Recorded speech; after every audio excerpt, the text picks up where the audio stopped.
बारामतीकरांच्या मनामध्ये काय चाललंय हे दाखवून दिलेलं आहे या निकालाच्या निमित्तानं. त्यामुळं एक स्वाभिमानानं आणि रस्त्यावरती उतरून संघर्ष करून अजितदादांच्या दादागिरीला भीक न घालता ह्या ज्या उमेदवारांनी निवडणूक लढली, निवडणूक जिंकली, त्यांच्या हिमतीला दाद द्यायला आणि त्यांचा सत्कार करायला मी आता बारामतीमध्ये आलोय. थोडंसं आम्ही जर एकत्रित येऊन नियोजन केलं असतं, पॅनल लावलं असतं, नगराध्यक्ष पदाचा एकाच एक उमेदवार देऊ शकलो असतो, तर आम्ही अजितदादांना घरी बसवू शकलो असतो, एवढं मी प्रचंड आत्मविश्वासानं सांगतोय. पण ही कसर आम्ही येऊ घातलेल्या पंचायत समिती आणि जिल्हा परिषदला भरून काढायचा प्रयत्न करू.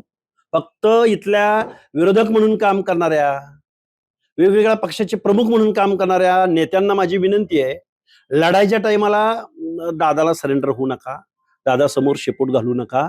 लढलं तर जनता तुम्हाला निवडून देते, हे या 2-4 विजय जे झालेले आहेत या विजयाच्या निमित्तानं बारामतीकरांनी दाखवून दिलेलं आहे. ओबीसी नेते लक्ष्मण हाके आपल्या बरोबर आहेत, ते आज बारामती जवळ आहेत.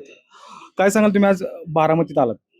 बारामतीमध्ये आम्ही बारामतीच्या नगर परिषदेमधल्या काही उमेदवारांचा प्रचार केलेला होता, त्यांचा विजय झालेला आहे. आणि विशेष करून एक बसपचा, एक रासपचा आणि बाकीचे 2-3 हे अपक्ष उमेदवार निवडून आलेले आहेत. आम्ही थोडंसं नियोजनामध्ये संयोजनामध्ये कमी पडलो, पण आम्ही एकत्रित येऊन जर ही बारामतीमधली निवडणूक लढलो असतो तर आम्ही निश्चित एक सत्ताधाऱ्यांना, धनदांडग्यांना आणि राज्यकर्त्यांना आम्ही घरी बसवू शकलो असतो. असा आम्हाला आज रोजी एक आत्मविश्वास जागृत झालेला आहे. कारण संघमित्रा काळूराम चौधरी या विजयी झालेल्या आहेत आणि आमचे यशपाल पोटे म्हणून ही निवडणूक जिंकलेले आहेत. त्याचबरोबर मग वनिता सातकर असतील, निलेश शिंगोले असतील, मनीषा बनकर असतील आणि बाकीचे एक 6-7 उमेदवार फक्त 100-200च्या मतानं पराभूत झालेले आहेत.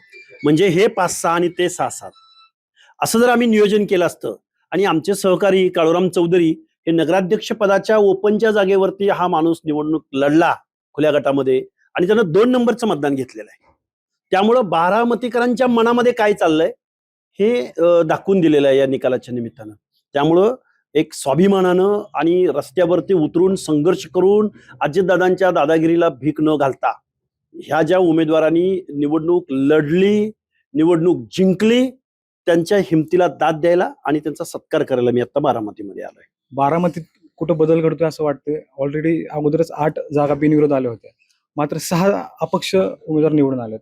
कसं पाहता याकडे? नाही, विषय असा आहे की बारामतीमध्ये शरद पवार असोत, सुप्रिया सुळे असोत, रोहित पवार असोत की अजितदादा पवार असोत की सुनेत्रा पवार, हे सगळे एक आहेत. यांची फक्त ही नुराकुस्ती होती. पण बारामतीकरांनी हे जे आमचे उमेदवार निवडून आले आहेत, यशपाल पोटे असतील किंवा आमच्या संघमित्रा चौधरी असतील किंवा आमच्या सातकर ताई असतील, हे जे निवडून आलेले आहेत, हा विजय म्हणजे इथल्या सत्ताधाऱ्यांना, इथल्या जनतेनं दाखवलेली ती एक चुणूक आहे. थोडंसं आम्ही जर एकत्रित येऊन नियोजन केलं असतं, पॅनल लावलं असतं, नगराध्यक्ष पदाचा एकाच एक उमेदवार देऊ शकलो असतो, तर आम्ही अजितदादांना घरी बसवू शकलो असतो, एवढं मी प्रचंड आत्मविश्वासानं सांगतोय. पण ही कसर आम्ही येऊ घातलेल्या पंचायत समिती आणि जिल्हा परिषदला भरून काढायचा प्रयत्न करू. फक्त इथल्या विरोधक म्हणून काम करणाऱ्या, वेगवेगळ्या पक्षाचे प्रमुख म्हणून काम करणाऱ्या नेत्यांना माझी विनंती आहे, लढाईच्या टायमाला दादाला सरेंडर होऊ नका, दादासमोर शेपूट घालू नका. लढलं तर जनता तुम्हाला निवडून देते, हे या 2-4 विजय जे झालेले आहेत या विजयाच्या निमित्तानं बारामतीकरांनी दाखवून दिलेलं आहे. बारामतीची तुम्ही निवडणूक पाहिली असेल, तुम्ही फिरला, भाजप स्वतंत्र लढलं, शरद पवारांचा पक्ष स्वतंत्र लढला, अजित पवार स्वतंत्र लढले, भाजपला एकही जागा मिळाली नाही. नाही, भाजप मुळात गल्लीपासून दिल्लीपर्यंत सत्तेमध्ये आहे. त्यांचा उमेदवार किती नंबरला गेला ते त्यांनी पाहावं. आणि इथं जी लढतायत ही अशा अपक्ष वगैरे स्वतःच्या हिमतीवर, ताकदीवर आणि स्वतःच्या कार्यावर ही निवडून आलेले आहेत. यांना थोडासा जरी सपोर्ट करायचा प्रयत्न जर भाजपनं दिला असता तर भाजपची सत्ता आली असती. पण अजित पवार आणि देवेंद्र फडणवीस किंवा एकनाथ शिंदे महायुतीमध्ये एकत्र काम करतात, मात्र बारामती असेल किंवा इंदापूरमध्ये वेगळी आघाडी झाली, बारामतीत ते स्वतंत्र लढले. काय बघा, महाराष्ट्रामध्ये विरोधक उरलेला नाही, सामान्य माणसाला, सामान्य जनतेला वाली उरलेला नाही. जो तो उठतोय, सुटतोय आणि सत्ताधाऱ्यांच्या सावलीला, सत्ताधाऱ्यांच्या वळचणीला, लढायचं सोडून त्यांच्या वळचणीला जातोय. हे लोकशाहीला घातक आहे. बारामतीमधली लोकशाही वाचवली ती फक्त काळूराम चौधरी असतील, आमचे यशपाल पोटे असतील, सातकर मॅडम, ह्या लोकांनी यांच्या हिमतीला खरोखर दाद दिली पाहिजे. महाराष्ट्रामध्ये सत्ता कोणाची आली, किती नगरसेवक निवडून आले, नगराध्यक्ष कसा निवडून आला, याच्यापेक्षा हे जे 3-4 विजय आहेत, हे विजय बारामतीकर त्यांच्या डोक्यामध्ये ठेवतील आणि पुढच्या निवडणुकीमध्ये लढायला सिद्ध होतील. आणि कोण कुठला राव आणि कोण कुठला गावचा कोण असेल, सामान्य जनता एकत्रित आली ना, त्यांना घरी बसू शकते, हे या विजयाच्या निमित्तानं दाखवलेलं आहे. या निकालाकडे कसं पाहता? अजित पवारांना धक्का बसला असं वाटतं का? 6 अपक्ष उमेदवार निवडून आले. हे बघा, अजितदादा पवार ते काय बोलतात, महाराष्ट्राचे नेते आहेत ते.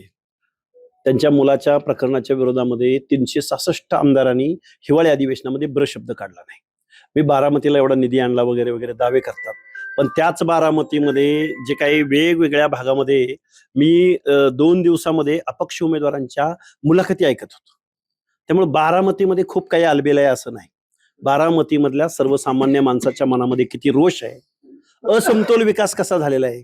काही रस्त्याच्या लेअरवर लेअर जातात, काही रस्त्याच्या ठिकाणी एवढी मोठी काय असं म्हणजे अमेरिकेतलं शहर असावं असं दाखवलं जातं, पण दुसरीकडे मात्र सर्वसामान्य माणसाच्या घरापर्यंत पाणी असेल, रस्ता असेल, वीज असेल, अनेक समस्या आहेत बारामतीमध्ये सुद्धा. त्यामुळं बारामतीकरांनी योग्य तो निर्णय, योग्य तो धडा अजितदादांना दिलेला आहे. तुमची एक सांगता सभा झाली शेवट. तुम्ही कावराम चौधरींची जी मुलगी आहे तर ती निवडून येईल असं तुम्ही म्हटलं होतं. हे बघा, त्याचं काय नेमकं काय मी सांगता सभेमध्ये सांगितलेलं होतं की आजच संघमित्रा चौधरी निवडून आलेली आहे, हे मी जाहीर या कारणानं केलेलं होतं.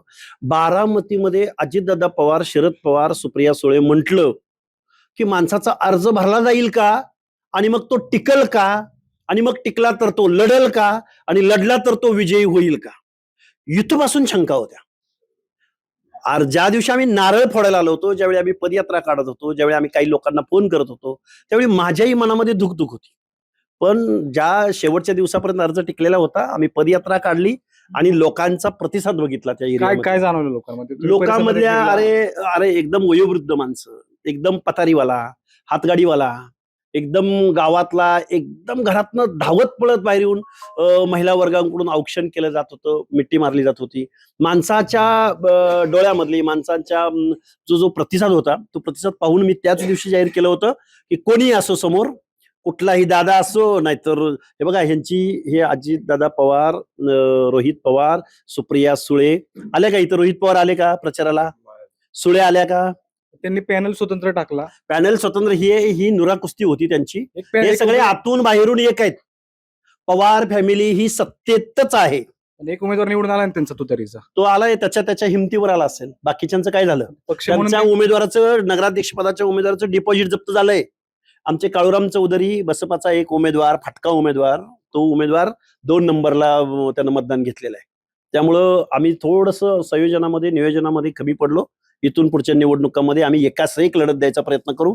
फक्त जे काही कोण स्वतःला गावगाड्यामध्ये, गावात एकमेकाच्या उरावर बसतात, कोण कोण गावातल्या कोण- सरपंच, अरे गावोगाव कोण- अनेक जण आहेत, अनेक जण कुठल्या पक्षाचे आहेत ते? सगळ्याच पक्षाचे आहेत.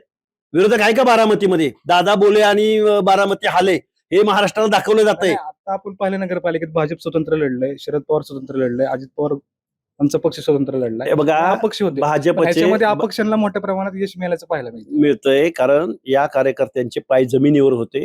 ते रोज रात्रंदिवस त्यांच्या संघर्षामध्ये सामील होणारे कार्यकर्ते आहेत. 24 तास त्यांच्याबरोबर राबणारे कार्यकर्ते आहेत, त्यांच्या सुखदुःखात सामील होणारे कार्यकर्ते आहेत, म्हणून त्यांचा विजय आहे. त्यामुळं थोडंसं नियोजन, थोडासा सक्षम पर्याय दिला तर येऊ घातलेल्या पंचायत राजला, जिल्हा परिषदला आपण एक क्रांतिकारी रिझल्ट या बारामतीमध्ये देऊ शकतो. बारामतीत बदल घडतो असं म्हणायचं का तुम्हाला? प्रश्नच नाही, बारामतीतच बोलतोय मी. आणि बारामतीत बदल घडू शकत असेल तर महाराष्ट्र तो येतो झाकी आहे, महाराष्ट्र अभी बाकी आहे. खूप छान. आपल्यावर हे ओबीसी नेते लक्ष्मण हाके होते, ते आज बारामती दौऱ्यावर आहेत. दीपक पडकर, मटा ऑनलाईन, बारामती.